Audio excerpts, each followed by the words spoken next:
हम बात कर रहे हैं उन कंपनीज की जिनके एसेट्स उनके मार्केट कैपिटलाइजेशन से ज्यादा है। और ऐसी एक एग्जांपल है लील इलेक्ट्रिकल्स। अगर लील इलेक्ट्रिकल्स के 2017 के फाइनेंशियल्स देखे जाए तो वो काफी स्ट्रॉन्ग थे।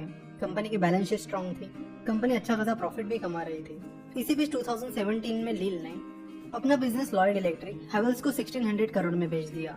जब ये ट्रांजैक्शन हुआ तब लील का मार्केट कैपिटलाइजेशन 1000 करोड़ था, जबकि ये डील 1600 करोड़ की थी।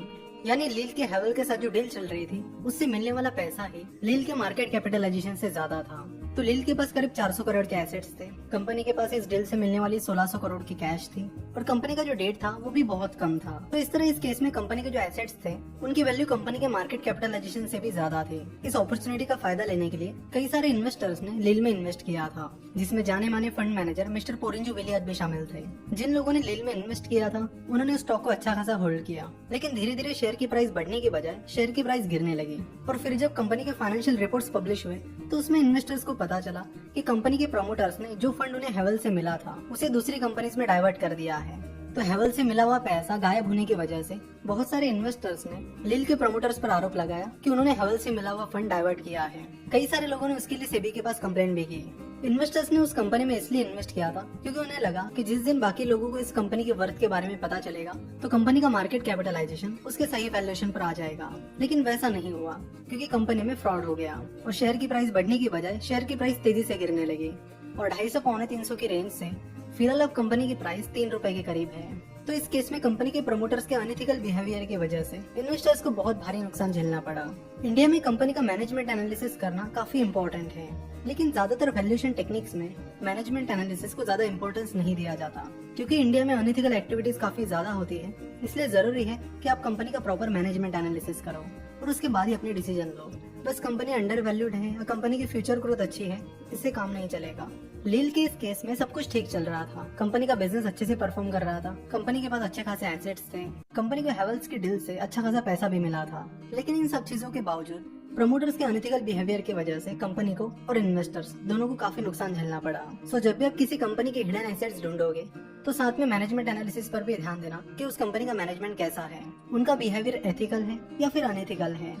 वैल्यूएशन की जितनी भी मेथड्स हैं उनमें वैल्यूएशन के लिए क्वांटिटेटिव एनालिसिस पर फोकस किया जाता है, यानी फाइनेंशियल स्टेटमेंट्स पर फोकस किया जाता है। इसलिए अगर आपको कोई अंडर वैल्यूड कंपनी भी मिलती है जिसके फंडामेंटल काफी स्ट्रॉन्ग है तो उसका मैनेजमेंट एनालिसिस करिए और उसके बाद डिसीजन लीजिए। बेहतर होगा कि सबसे पहले आप मैनेजमेंट एनालिसिस से ही शुरुआत करो।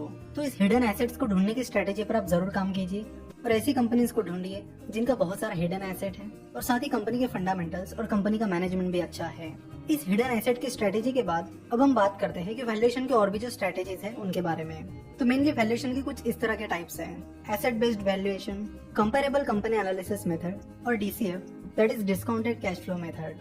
तो इन सब में सबसे पॉपुलर मेथड जो है वो है डीसीएफ, जिसे हम आगे इसी सीरीज में कवर करेंगे। तो फिलहाल हम देखते हैं asset based valuation method. Asset based valuation method completely balance sheet पर डिपेंड होती है। इस मेथड में सबसे पहले बैलेंस शीट पर जो एसेट्स दिए गए हैं उनकी रियल वैल्यू निकाली जाती है, यानी उनकी जो एक्चुअल वैल्यू है उसे निकाला जाता है और फिर एसेट्स की उन एक्चुअल वैल्यू से कंपनी की टोटल लायबिलिटी सब्ट्रैक्ट की जाती है और उसके बाद कंपनी की जो वैल्यू निकल के आएगी अगर वो कंपनी के मार्केट कैपिटलाइजेशन से ज्यादा है तो माना जाएगा कि कंपनी अंडर वैल्यूड है। एसेट बेस्ड वैल्यूएशन मेथड सिर्फ होल्डिंग कंपनी के लिए अप्लाई होती है, वो नॉर्मल कंपनीज के वैल्यूएशन के लिए यूज नहीं की जाती।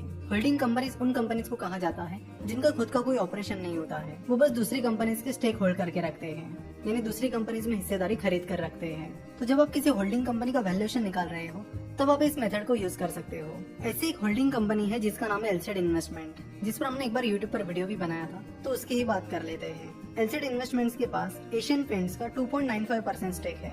अगर आप एशियन पेंट्स के मार्केट कैपिटलाइजेशन की बात करोगे तो एशियन पेंट्स का मार्केट कैपिटलाइजेशन फिलहाल 1,65,000 करोड़ है।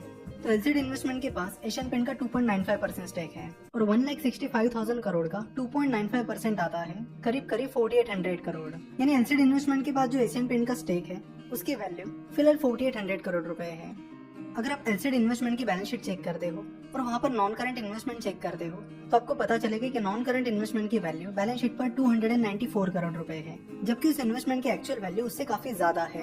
एशियन पेंट्स के अलावा भी एलसीडी इन्वेस्टमेंट ने कई सारी इन्वेस्टमेंट करके रखी है। यहाँ पर बैलेंस शीट पर दिखने वाले एसेट की वैल्यू एक्चुअल एसेट से काफी कम है। तो एलसीडी इन्वेस्टमेंट की बैलेंस शीट पर आप देख सकते हो कि उसके टोटल एसेट्स की वैल्यू 296 करोड़ है। तो अगर हम उसमें एलसीडी इन्वेस्टमेंट की जो नॉन करंट इन्वेस्टमेंट है उसकी एक्चुअल वैल्यू जोड़ते हैं, यानी एलसीडी इन्वेस्टमेंट की नॉन करंट इन्वेस्टमेंट 294 करोड़ की बजाय 4800 करोड़ पकड़ते हैं, तो एलसीडी इन्वेस्टमेंट के टोटल एसेट्स हो जाएंगे 4802 करोड़। और उसमें से अगर हम एलसीडी इन्वेस्टमेंट की सारी लायबिलिटीज सब्ट्रैक्ट करते हैं जो कि 300 करोड़ के करीब है, तो हमें फाइनल फिगर जो मिलेगी वो 4500 करोड़ मिलेगी। और अगर आप एलसीडी इन्वेस्टमेंट का मार्केट कैपिटलाइजेशन देखोगे तो वो सिर्फ 14 लाख रुपीज है, जिससे हमें ये पता चलता है कि एलसीडी इन्वेस्टमेंट के जो एक्चुअल एसेट्स हैं उनकी वैल्यू एलसीडी इन्वेस्टमेंट की मार्केट कैपिटलाइजेशन से काफी ज्यादा है, जिससे हमें पता चलता है कि एलसीडी इन्वेस्टमेंट एक काफी अंडर वैल्यूड स्टॉक है।